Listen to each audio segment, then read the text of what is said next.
Hey everybody, it's Joe Baker, 401k guy, and today I just want to talk to you about some of the resources that are available to you on the website, particularly the calculators, financial calculators that we have. And how to get in there is pretty easy. As soon as you log in, if you click on resources, which is right above your name on the upper right hand side, you pop onto this screen, and here you can see calculators right here in the header. Just click on that, and looking at a full array of different financial calculators that help you out.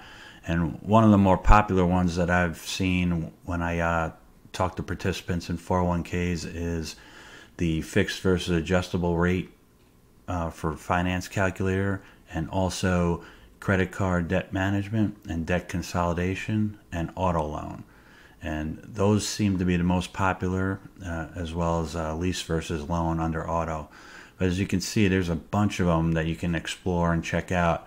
And one of the things, if you have any questions on any of these, you can just email me, text me, or give me a call, and we can go through it and see if it helps you out in your financial situation. But that's it. It's a real quick one this week or this month. And if you have any other questions, please let me know. Otherwise, we'll talk to you next time. Take care.